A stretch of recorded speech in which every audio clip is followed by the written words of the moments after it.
ऋग्वेदा सर्वं श्रेष्ठं सुहृदं करोतु मे अग्नये शिष्टकृते सुहृदौते सर्वदाय चिताहुतीनां कामानां समर्पयित्रे सर्वान् कामान् समर्पय स्वाहा।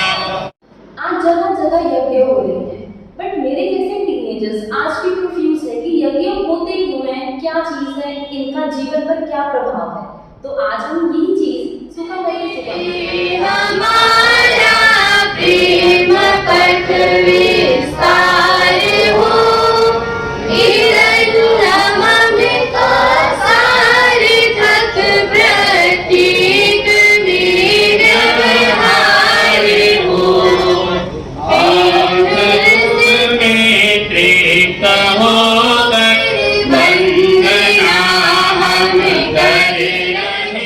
मिलकर के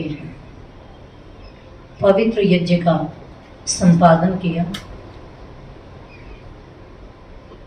वास्तव में यज्ञ को हम पवित्र इसलिए कहते हैं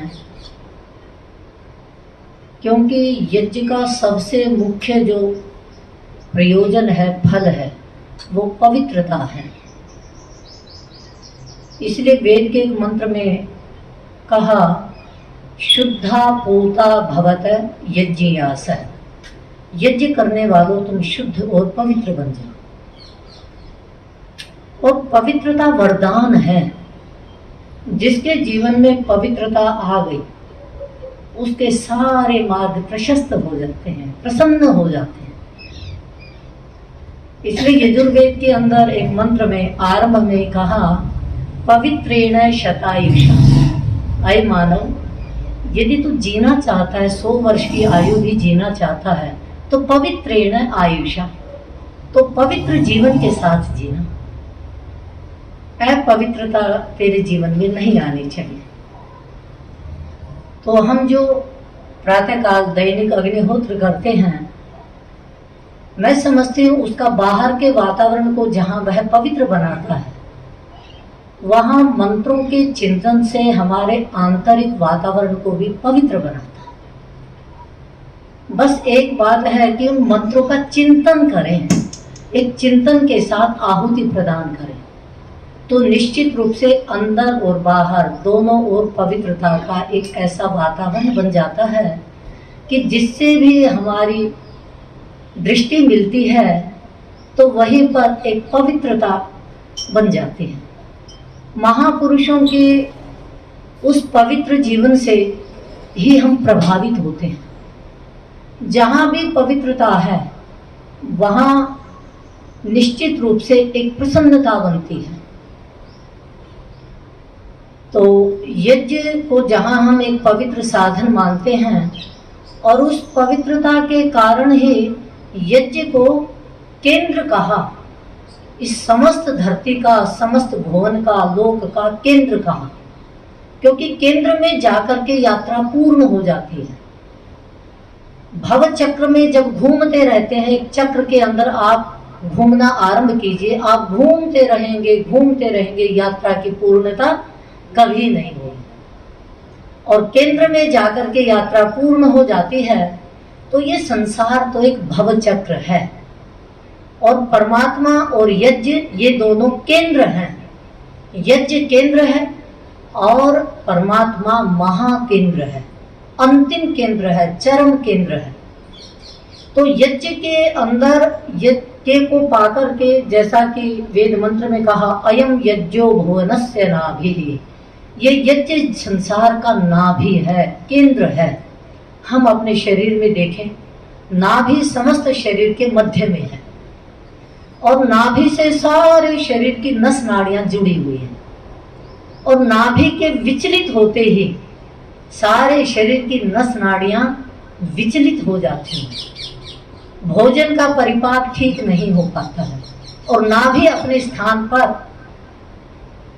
स्थिर है तो सारा शरीर भी स्थिरता के साथ अपने कार्यों को संपन्न करने में समर्थ होता है। तो इसी तरह से ये यज्ञ जगत का केंद्र है। जब तक हम यज्ञ के को केंद्र मान करके और अपने जीवन को यज्ञीय बना करके रखा हमने, तब तक हमारा जीवन पवित्र रहा। क्योंकि यज्ञ का जो मुख्य फल है वो है पवित्रता। हमारा जीवन भी पवित्र रहा। और जैसे जैसे हम यज्ञ से दूर होते चले गए, हमारे जीवन से यज्ञ निकल गया, वैसे वैसे हमारे जीवन के अंदर पवित्रता का भी एक अभाव होने लगा। और उसी का परिणाम आज सारे वातावरण पर जब विचार करते हैं, चारों ओर हमें पवित्रता का ही तो अभाव दिखाई देता है। यदि पवित्रता बन जाए, हमारे विचारों में पवित्रता बन जाए, हमारी इंद्रियों में पवित्रता बन जाए, तो हमारा जीवन भी पवित्र बन जाएगा।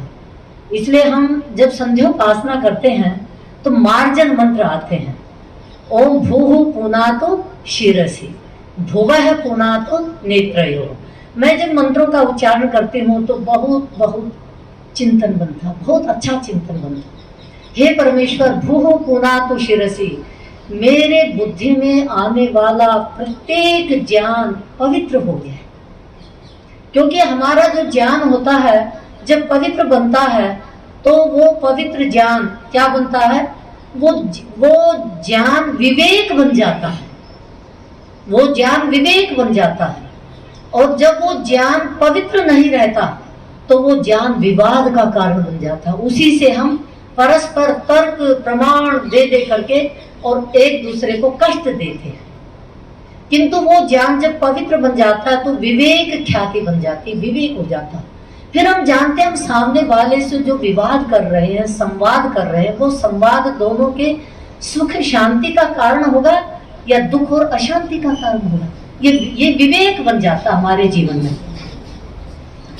तब हमें पता लग जाता है आज हम जिसको लाभ मान रहे हैं कभी कभी वो हानि होती है, और जिसको हानि मानते हैं वो हमारे जीवन के लिए लाभ होता है।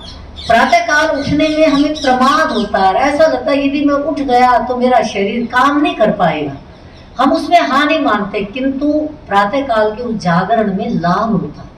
तो हमें बहुत सारी चीजों में लाभ हानि, पाप पुण्य, धर्म अधर्म, इन सब चीजों के अंदर अच्छा बुरा, शुभ अशुभ, इन चीजों का ये ज्ञान जब हमारा विवेक बन जाता है तो हमें इन चीजों का बिल्कुल साक्षात दृष्टि बन जाती है कि लाभ क्या है, वास्तव में लाभ क्या है, वास्तव में हानि क्या है, वास्तव में शुभ और अशुभ क्या है, वास्तव में पाप और पुण्य क्या है।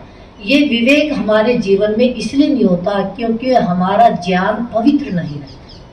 हम भटक जाते हैं, लाभ को हानि, हानि को लाभ, पाप को पुण्य, पुण्य को पाप, ये समझ लेते हैं। बहुत सारी चीजें केवल ये विवेक के पवित्रता के अभाव में, विवेक ज्ञान की पवित्रता नहीं होती। तो ये ज्ञान की जो पवित्रता है ये एक बहुत अधिक आवश्यक है, हमें बार बार विचार करना। तो यज्ञ जो है वो हमें इस प्रकार के पवित्रता प्रदान करता है। उसी पवित्रता के प्रकाश में जब हम जो कुछ भी इस बुद्धि के द्वारा भूः पुनातु शिरसि, जब क्योंकि जल पवित्र है इस धरती पर, और उस जल की पवित्रता का स्पर्श करते हुए, जल से हम स्पर्श करते हुए अपनी बुद्धि का, अपने ज्ञान का, तो एक पवित्रता की कामना करते। हे प्रभु भूः, तुम समस्त जीवन के, मेरे जीवन के, सभी प्राणियों के जीवन के आधार हैं। मेरे ज्ञान को पवित्र कीजिए जिससे मेरा विवेक का जागरण हो, और उस विवेक के द्वारा सदा मेरी दृष्टि एक प्रकाश में बनी रहे, तेरे साथ योग बन जाए। उस पवित्रता में हे प्रभु तेरे साथ मेरा योग बन जाए, तेरा संबंध बन जाए, तेरा संपर्क बन जाए, तेरे साथ मेरी संबद्धता हो जाए कि मैं छूट ना पाऊं। ये अध्यात्म है, इसको हम अध्यात्म कह सकते हैं। और उसके बाद का भुवः पुनातु नेत्रयोः, आज हमारी दृष्टि में भी पवित्रता नहीं रही, इसलिए कहा मेरी दृष्टि में पवित्रता का आधान कीजिए, पवित्र कर दीजिए मुझे। यदि दृष्टि में स्नेह है, दृष्टि में विकार नहीं है, और दृष्टि के अंदर एक निर्विकार होने से वही दृष्टि हमारे जीवन को क्या बना देती है, अपने जीवन को पवित्र बनाते, दूसरे की दृष्टि जीवन को भी पवित्र बना देती है। कई बार देखते हैं ना कि जब विकार आता है तो दृष्टि, आंखों से ही क्रोध टपकता है, आंखों से विकार टपकता है। आंख को देख करके, दृष्टि को देख करके हम पहचान लेते हैं कि इसकी दृष्टि मेरे प्रति कैसी है, ये पहचान लेते हैं। उसी दृष्टि में जब स्नेह होता है, उसी दृष्टि में जब पवित्रता होती है, वात्सल्य होता है, करुणा होती है, तो वो दृष्टि वरदान बन जाती है। ये है, हम परमेश्वर से यही तो प्रार्थना करते हैं कि हे परमेश्वर, ध्रुवः पुनातु नेत्रयोः, हे दुख नाशक प्रभु, मेरी दृष्टि में पवित्रता प्रदान कर दीजिए। सभी यजमानों की उत्तमता श्रेष्ठता की कामना उस पूर्ण परमात्मा में आप ध्यान लगाया करें, उसका नाम लिया करें, ऐसी भगवान से प्रार्थना। ओम सर्वं वै पूर्णं स्वा